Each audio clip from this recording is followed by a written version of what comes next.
I tell them suckers to move. I ain't in the mood. Got me with the crew, let me do what I do. I tell them suckers to poof. Got me in the booth, lobby in the truth. Let me do what I do. Yeah, remember when the U come through, enter the music jungle. Or back with the block, I used to rock, I used to fumble.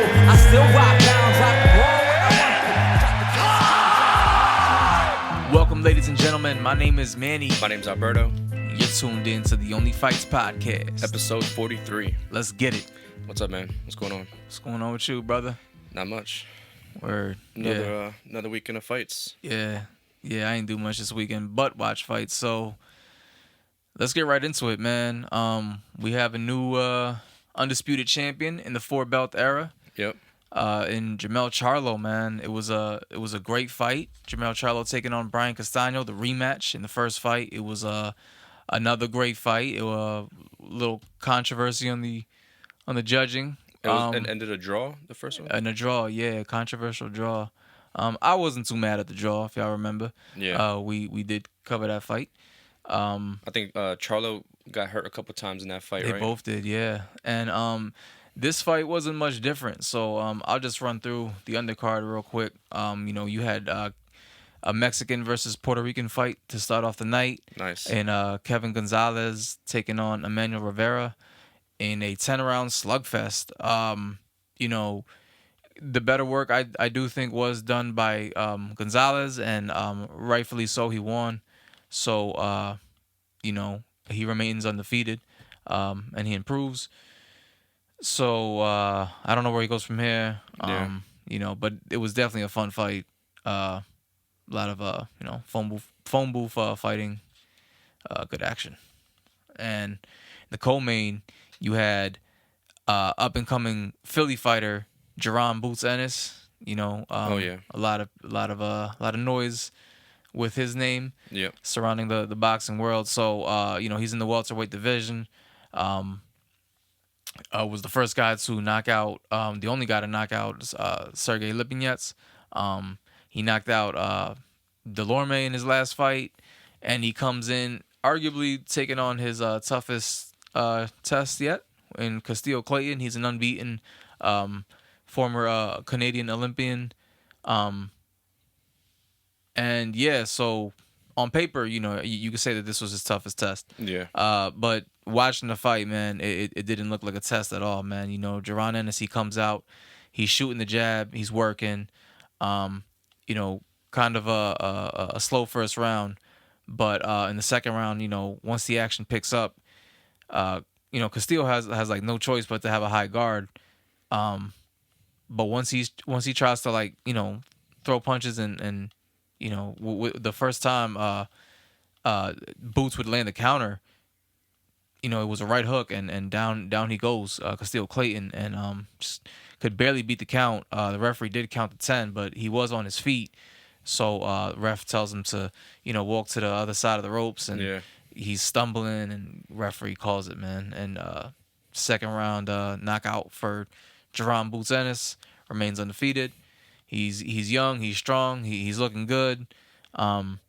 He called out Spence in the post-fight interview. Yeah. He said something like, what did he say? He said, because Spence was there. He was like sitting in ringside, and he was like, I see the big fish, like I'm ready to go fishing, something like that. Yeah.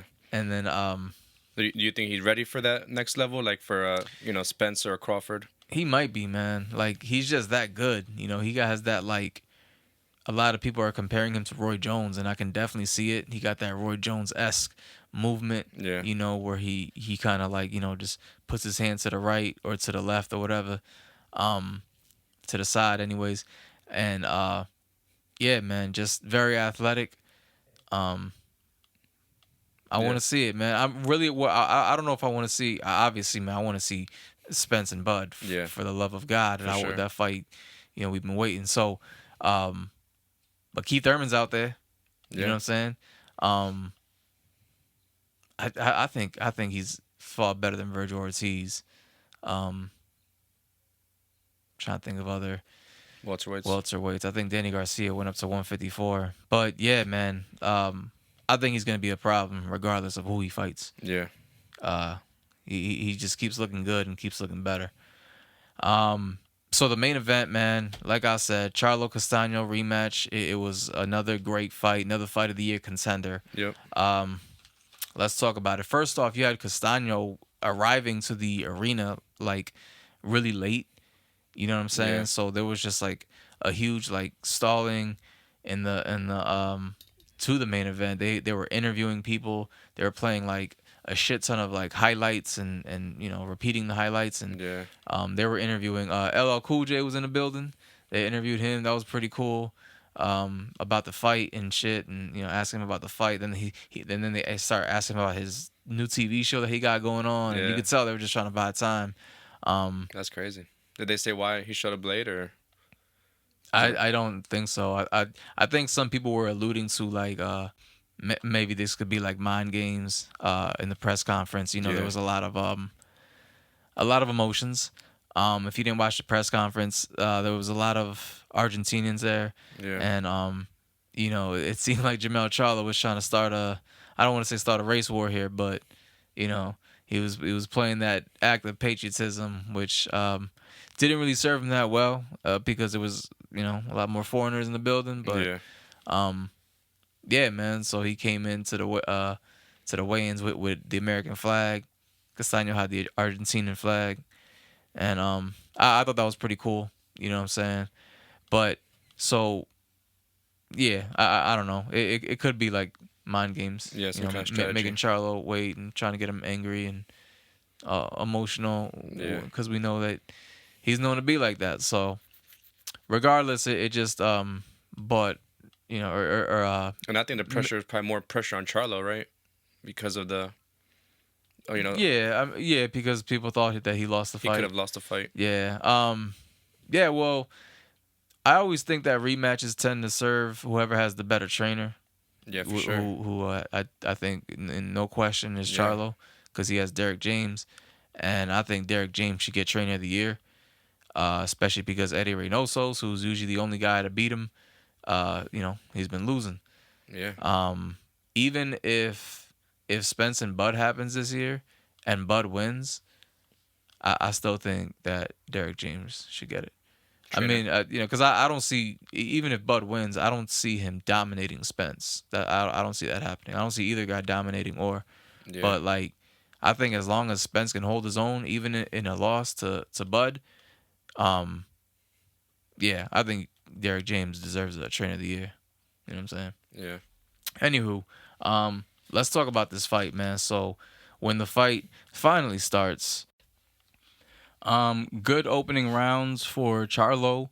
It took Castano a while to get his game plan going, but I would say that started around the third round, closer with Castano walking Charlo down and pushing him up against the ropes. But in the fourth round is when things really started to heat up. You got people saying that the fourth round was round of the year so far. Damn. Both guys just going at it. Castano having Charlo up against the ropes, which if you remember in the first fight, that's when he had the most success. Yeah. He was landing shots. He was catching Charlo clean with, lefts and rights. And you can see Charlo smiling. And Charlo was countering. And he was catching Castano. I think he hurt him in the fifth. The fifth round was just another war. These rounds served Castano better. I thought he landed the harder shots, but sixth round was another war. Both guys going at it. And in the seventh round is when things start to get a little more in Charlo's favor. He would rock Castano with a counter left hook, and from there he would kind of cruise on to just doing better work and being the better boxer. Yeah. And I was having him up pretty comfortably in my scorecards. 10th round comes, and a left hook lands clean, and it was like a delayed knockdown the way Castano just went down, and he beats the count. Charlo's right there, throws a jab, lands a left to the body, and down goes Castano again. This time he can't make it, and 10th round So he drops him knockout. twice. Yeah. It was beautiful, man. Just the way he did it, like the way he finished it. You know what I'm saying? Like, that was kind of the criticism in the first fight. He had him hurt and he didn't finish the job. And this time he was like, fuck that, man. No, it was really impressive. Yeah, so, they showed love afterwards, despite all the animosity. Yeah. But, yeah, it was another great fight, man. That's dope. Fight of the year contender for sure. Yeah, man, and we have another undisputed champion, man. At this time at 154, it's the first time we have a undisputed champion at 154 in the four belt era. That's awesome, man. So what do you think? What do you think he does next? Well, he got some mandatories. You had Fundora and Tim Tszyu in the building. Yeah. They also were being interviewed during that long delay. So one of them, he got that. They're both in the same weight class. Yeah, they're both mandatories, for different titles that he holds them all. So now is every fight he does from now on for all the titles? Mm-hmm. Yeah, he's defending all those belts now. Unless he vacates one. But yeah, right now he's undisputed, and that's beautiful because that eliminates the, multiple champions in a weight class. He talked about, they asked him, like, how does it feel? And he's like, yeah, man, this is what we do. We make history. Legendary, hyperboles like that. And he said, I might even go up to 160 and do it again with his brother standing right there. How many belts does his brother have? His brother just has the WBC belt. Okay. He's the one that wants to fight Canelo, right? Yeah, he says that. It's Lion's only promotion. I think Jermell's the real Lion. I think Jermell just be Lion. I don't know. You think they actually fight each other or no? No. I think he'll move up to 168 and try to fight Benavidez maybe. But I don't know, man. It's just crazy because, like, Jermell's doing so much now. People are putting him in the pound for pound now. Yeah. You know what I'm saying? And it's just like his brother ain't really do shit, man. When you think about it, because I feel like coming up, man, it was always like Jermell Charlo was the one. Yeah. Where Jermell was the smaller, the younger, technically younger. He's younger by like a minute. Yeah. Because they're twins. And now it's like, fuck, bro, like, we might see Jermell move up, and then maybe he gonna be the one to fight Canelo. Yeah. Shit. And I think I'd favor Jermell more than I would favor Jamal. Really? You know what I'm saying? Like, at this point, obviously he hasn't fought at those higher weight classes, so we don't know how dominant and how strong he could be. But, yeah, man, I'm if anything, I just hope that this should inspire Jamal to be like, you know what, fuck that. Let me go unify against Triple G. Yeah. Let me go. Because he said he pretty much just wants to wait for Canelo, right? No, I do think he wants the Benavidez fight. Yeah. That's another thing. If he's not going to unify, maybe he'll just move up and relinquish that title, and that's when his brother can move up. Because another thing is, I don't think they want to fight Sebastian Fundora, man. You know what I'm saying? Yeah, that guy seems like a problem for everybody. Yeah, they're talking about he's a heavyweight. He's a skinny heavyweight. Yeah, you see how freakish he be looking. But I don't know. I think the plan is if I'm not gonna say if, I'm gonna say when. Be confident here. When Bud and Arrow fight, I think they'll move up to 154 and fight Charlo. And that will be a crazy fight because then you'd have the undisputed champion at 147 taking on the undisputed champion at 154. You know what I'm saying? Like, that'd be some crazy shit. Mm-hmm. And if it is Spence versus Charlo, then you have two people with the same trainer. So I don't even know how that's gonna work.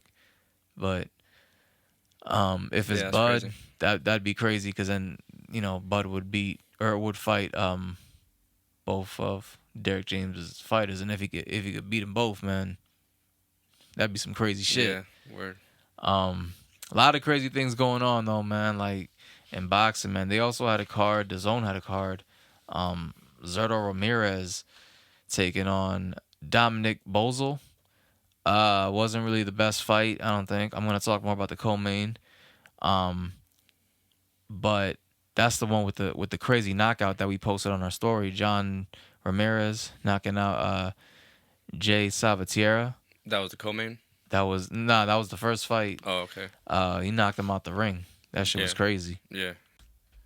And then in the co-main, another crazy 10-round slugfest. You have William Zepeda coming off his knockout win in his last bout, taking on a seasoned veteran in Rene Alvarado, who suffered 3 losses in a row, I think. But, if you know Rene Alvarado, man, he always comes to fight. He's had some wars and always been a fun fighter to watch on Golden Boy. Yeah. So, he was a pretty tough challenge for Zepeda, as I don't think Zepeda's ever been past like 6 rounds or something like that. This was a 10-round fight. And like I said, man, 3 losses in a row. He wasn't looking to pick up his 4th as he came to fight. It was a slugfest, a lot of phone booth action in this one as well, with Alvarado landing counters. He was, I think, the faster guy, more experienced and fresher fighter down the stretch. Nice. As Zepeda would, he looked more tired. Zepeda looked like the fighter who was losing. He wasn't. He was landing the harder shots. So I think that's what persuaded the judges to give him more rounds in a real close and thrilling bout. Yeah. But if you watch like the 10th round, which was the final round, it looked like Zepeda was losing the fight just off of body language. He was bleeding, whereas Alvarado wasn't. And like I said, he just looked like the fresher fighter. But he would take his 4th loss, and I'm not sure. He might just be that. This is, I think, his 12th loss in his career. Yeah. He might retire. He might just be like one of those respectable journeymans. Like I don't know, Derek Chisora, Josecito Lopez, Gabe Rosado. Yeah. Guys like that. But yeah, and then in the main event, Zerto Ramirez stopping Dominic Boesel in the 4th round. Wasn't really a competitive fight. Didn't look like Boesel really belonged in there against Zerto Ramirez. Mm-hmm. Not really much to take away from that, because though he looked good against somebody who anybody in his level would look good against. He called out Bevel. Maybe the better BF Smith winner. Mm-hmm. Yeah. that was the Dazn card. It was pretty good though. Just not really a good main event, I don't think. Yeah. I do think the Showtime card was a little better, especially the main event. Next week on Showtime we have David Benavidez making his return against David Lemieux. Yep. Pretty good, test for Benavidez. Not sure how much left Lemieux has. He gave Triple G a pretty good fight, if I can remember correctly. Actually, I'm not too certain on that. Yeah. But yeah. We have actually a lot next week. I think let's see. You have Buatsi taking on Craig Richards on Dazn. That's another light heavyweight fight. Yep. Could set up a potential clash with Zerto Ramirez. On ESPN Plus, you have bear with me, I always struggle with this guy's name. Janibek Alim Kanuli taking on Danny Dignam for the vacant WBO interim middleweight world title. Being that Boo Boo Andre relinquished his and is moving up to 168. Okay. And on the undercard, you have the return of Jermell Herring taking on Jermaine Ortiz. That should be a good one. And I'm not sure where this is going to be aired, but it says that Tevin Farmer is taking on Mickey Bay. That's a sneaky fight that just kind of nobody's talking about, I don't think. That's gonna be in Ghana, Africa. So I'm not sure who's gonna air that fight. Maybe look up Fight TV. They might have it for a couple of dollars. All those are fights next week. Of course, we have Javante Tank Davis taking on Rolly Romero, the 28th, and I believe that's gonna be at the Barclay Showtime pay-per-view. Co-main, you have Aleksandar Lara taking on Gary O'Sullivan. Jesus, that's terrible. Jesus Ramos taking on Luke Santa Maria. That's not bad. But June 4th, you have Boesel taking on Haney. Can't wait for that one. It just says ESPN, so I don't think that's a pay-per-view fight, and I think that's a far better card. I thought last night's card is far better than the pay-per-view fight for the Tank Davis, It's just, I guess that's his name. I don't know, man, but, whatever. They gave us a good free card, Showtime did, so I guess, whatever. June 4th, Stefan Fulton, this is another Showtime card, PBC, taking on Daniel Roman for Fulton's titles, WBC and WBO, that he got from his last fight. David Morrell, also on the other card, taking on Calvin Henderson. Morrell has the WBA super middleweight title, but it's an interim title. Nice. Because that's 168. That would, where Canelo is undisputed. Yeah. June 7th, Neo Inoue taking on Nonito Donaire. It's going to be on ESPN Plus. That's the rematch. The first fight was on DAZN. First fight, I believe, was Fight of the Year. Damn. It was a great one. So we'll see how much. We'll see where Donaire's at, man. He's not a spring chicken. Yeah, been around.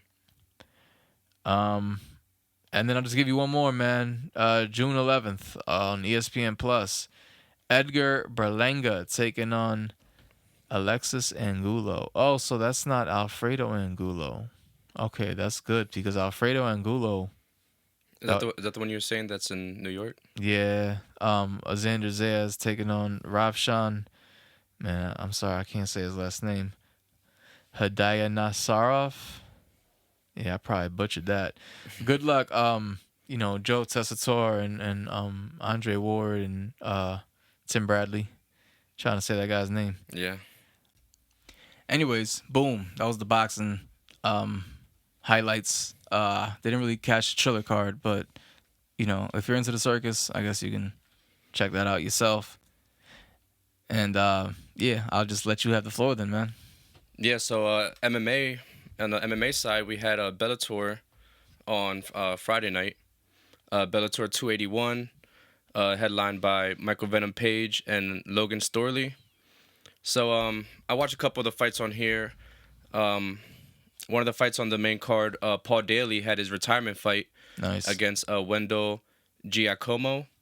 Paul Daly's been around for a while. He was in the UFC like back in the day. He made his debut in the UFC in 2009.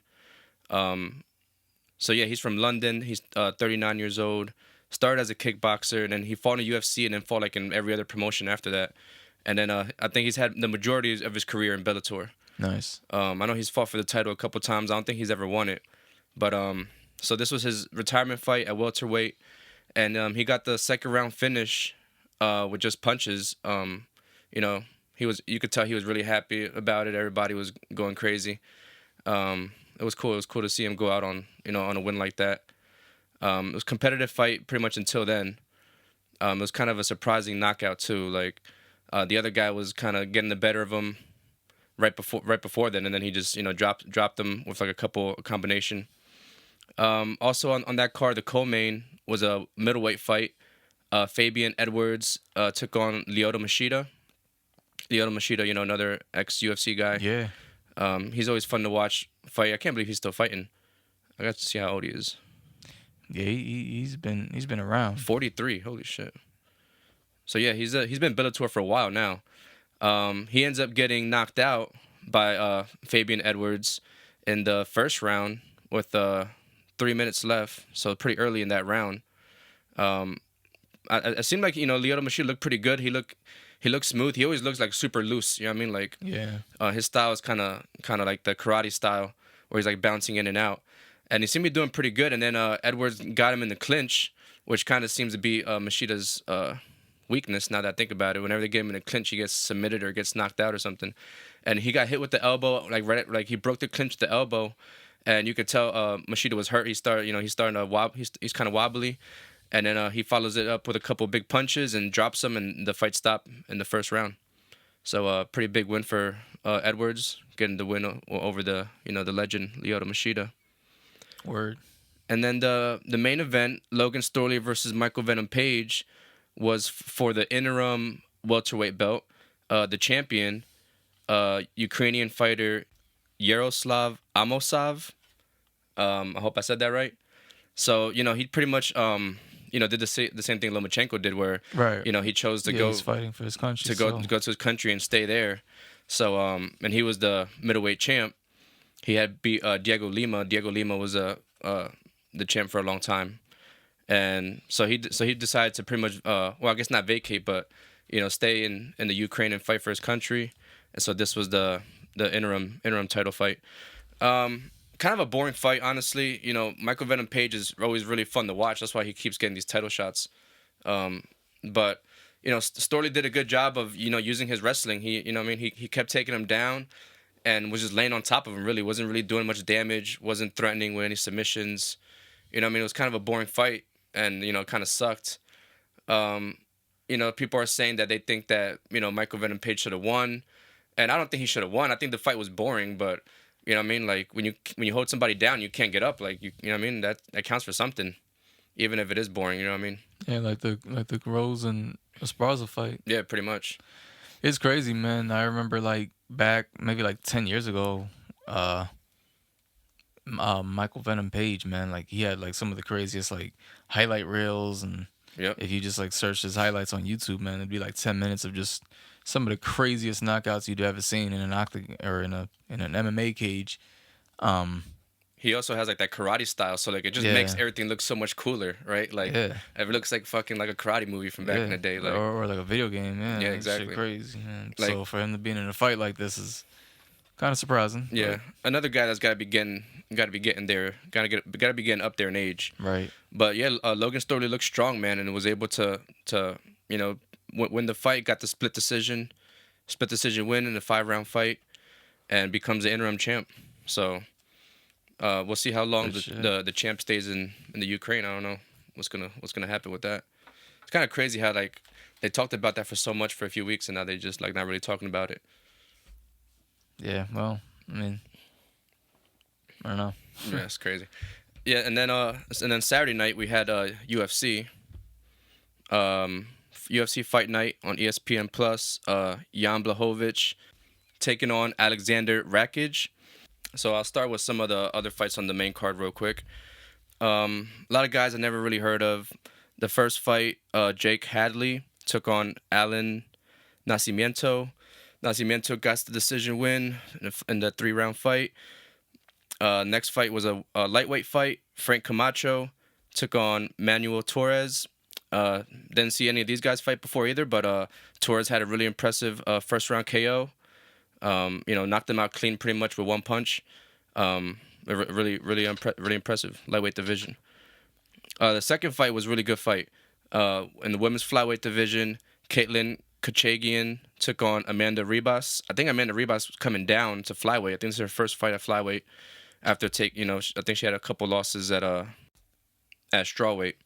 So Kachagian has pretty much beat everybody in the flyweight division except Valentina. She fought Valentina a while ago. So a really good fight, really competitive, and yeah, like if you look at the numbers, it looks like Amanda Ribas got the better of her. Yeah, that's what I was seeing. But for me, the big difference was the takedowns. Amanda Ribas, especially in the first round, like she pretty much dominated her the first round, took her down, had her on the floor the whole time. She's good. She's a jiu-jitsu specialist, so she was had her in danger the whole time on the ground. I think that was the big difference. That not only she had her down, but she was threatening with submissions pretty much the whole time. Almost caught her in an armbar a couple times. I think when she took her down like in that kind of like that head choke, like the headlock choke kind of that. I feel like a lot of women get caught in that. So that one was I think for sure she won the first round, and so she gets 3 rounds through 3 takedowns throughout the fight. Kochagian just lands cleaner in the stand up. You know what I mean? Like it looked better. Yeah. But I think it was a split decision. I'm not mad at the decision, but I could see it going either way. I think it's kind of one of those fights where it just depends what you like more. If you like the grappling more, or if you like the stand up more, because they both had their their moments in each one. Amanda Ribas definitely stronger on the ground, and Kochagian better in the striking. But yeah, it kind of sucked to see Amanda Ribas lose again. I wanted to see her move up, but she gets the decision loss. I think she's fun to watch. People like her. Her personality is like, she's like really she's funny. She got like her accent. She kind of like leans into the accent too. Yeah. But yeah, Kochagian, I don't know what she's gonna do. Like, she might. I mean, she'd probably earned another title shot, but I don't see her being Valentina, not for a while. But that might have been fight of the night though. It was a fun 3-round fight. The next fight was a bantamweight, UFC veteran Davy Grant taking on Louis Smolka. This was another fun fight. Davy Grant is always fun to watch too. I think his last fight was when he lost to Cheeto, I think, and that was a really competitive fight until like the last round pretty much. And so Davy Grant's fun to watch. Really good fight. 3rd round TKO. He keeps going up. And the co-main light heavyweight fight, Ryan Spann versus Ion Cutelaba. This is a really good fight. Ryan Spann, people expecting a lot out of him. He's had a couple big wins now. I think he's now ranked like maybe like 10th or 11th or maybe a little lower in light heavyweight. Cutelaba, pretty sure isn't ranked, but he always has fun fights as well. And Ryan Spann I watched some of the press conference before the fights, and he pretty much said that he was gonna go out there and he was gonna hit him hard and he was gonna strangle him, and that's pretty much exactly what he did. He went out there and got taken down actually right away. Cutelaba gets a couple early takedowns. His wrestling is really good. Spann was kind of having trouble. Avoiding the takedown, kept getting taken down, but was doing a really good job of getting up. You know how they always say, like, when you get up, you have to put your feet on their hips and push them off? Well, this guy did that like the best I've ever seen it done. He like got his, he's really long and strong. He got his feet on his hips and like launched them like halfway through the cage. Wow. Like, it was crazy the way he did it. He did that like twice getting up and, got taken down a couple times. And then probably like the 3rd time he got up, Cutelaba went for the takedown again, and Spann caught him in the guillotine like perfectly, and used his other hand to like crank it upward. Right. And Cutelaba tried to take him down, or I think he tried to turn and he fell down, and Spann just rolled with him, went all the way around, was able to keep the choke locked in like super tight, and as soon as it hit the ground, he taps right away really fast. Really impressive submission win by Ryan Spann. Light heavyweight, he's probably gonna move up in the ranking a little bit, so exciting to see him move up. Light heavyweight division is getting really exciting again. That's good. And then right into the main event, the light heavyweight fight, Jan Blachowicz versus Aleksandar Rakic. Jan Blachowicz, former champ, he's still ranked the number one light heavyweight. And Rakic is more of a up and comer. He's had a couple fights, beat some big names already though. So this fight was really good, man. The way it ended was it really sucked, but we got 2 rounds of some pretty good back and forth. Rakic kind of hurts Jan pretty early in the first round and cuts him like right above his eye, and it's like bleeding like right into his eye, and it's, you could tell it's really bothering him. He's constantly trying to wipe his eye. Second round, Jan gets him down on the ground, and lands some pretty good ground and pound, and they have some pretty good wrestling exchanges. And then the 3rd round starts, and they're just they're pretty much just stand up striking, and it's it looks like they're about to start getting after it, and then Rakic takes a step back, and his knee kind of buckles, and you can tell his knee just like gives out. Yeah. And then it wasn't anything. It wasn't a kick or anything. Like I watched it over a couple times, and it wasn't anything that hurt it. He takes a step back. You could see it kind of buckle, and he just drops down to the ground. And Jan goes up to him like he's gonna hit him, but I think Herb Dean realizes what happened and just stops it right there. Doesn't let anything happen. So definitely the right call. In that situation, Jan gets the win pretty much by TKO. So it was kind of weird. I wouldn't call it controversial because it's not really everybody saw what happened. And then Rakic even says after the fight that he had hurt his knee, I guess 3 weeks ago in camp, and just kind of was trying to fight through it. And honestly, was doing a really good job of it because I didn't see him. He looked quick. He looked fresh. It didn't seem like it was bothering him at all. And then it just kind of gave out on him. So Jan wins. This was pretty much almost like a title eliminator. I would say the winner would have got the title shot easy. Now with this one, I don't know. I don't know if they should do it again. They didn't seem like they were really talking about a rematch. So I don't know. I was kind of surprised by that. I thought they would just pretty much do a rematch right away. Yeah. And like I said, it was a good fight. It was really competitive. I really don't know who. It could have went either way. Honestly, both guys looked strong. Rakic is really tall for even for light heavyweight. He's like super tall. So yeah. The champ, Glover Teixeira, he's defending his belt. I think that's the next pay-per-view. Yeah, 275. He's defending against Yuri Prochaska.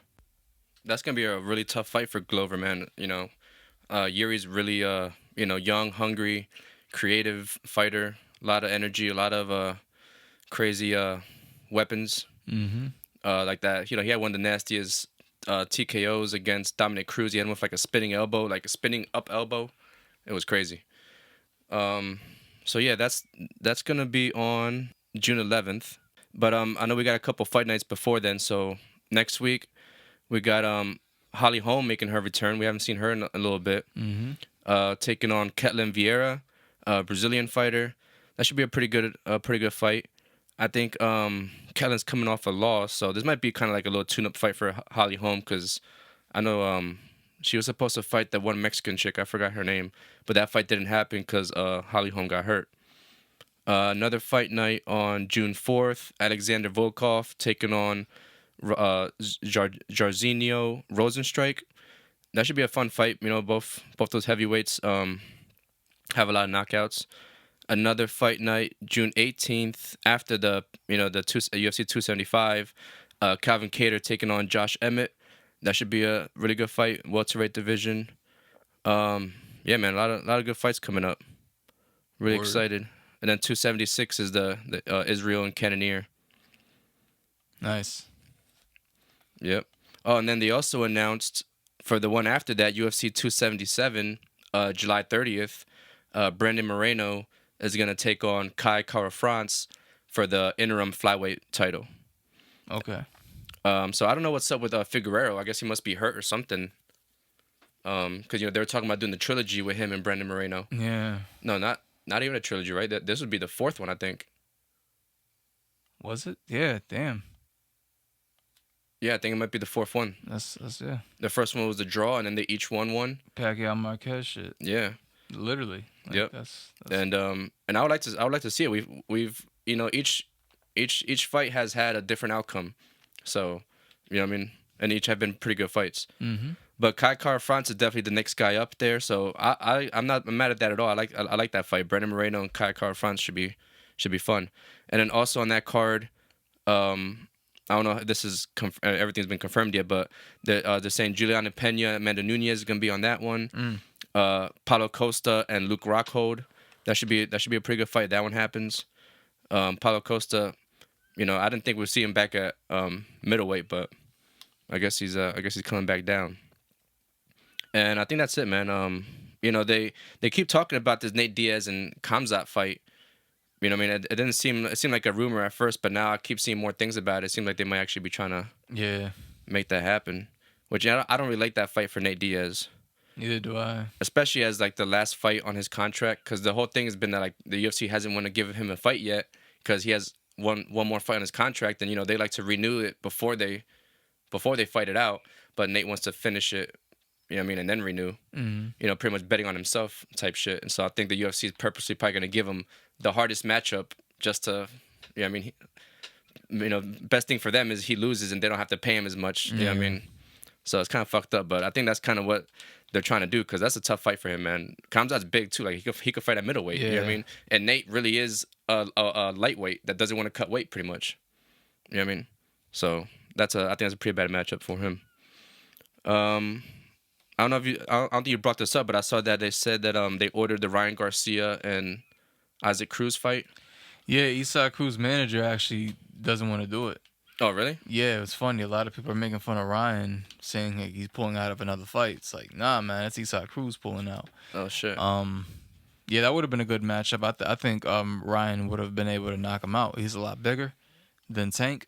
Damn. I'm not saying he's more powerful, but I think just the extra room and the extra leverage would have favored him. Isaac Cruz is short, man. I don't think he would have been able to reach Tank. You know, he's like 5'10", 5'11". So when those fights are ordered like that, that doesn't mean that they're like mandatory. I thought that's what that meant. Right, because none of them's a champion. You know what I'm saying? Like I think it's more like they're saying that's right. We're gonna order this, and if it happens, you'll move up in the ranks. But yeah, it's not like a mandatory thing. So the mandatory is for the champs, pretty much. Yeah, more or less. Makes sense. Yeah. But yeah, I think that's all I got. Yeah, pretty good weekend of action. You know, on both sides, I think. Yeah.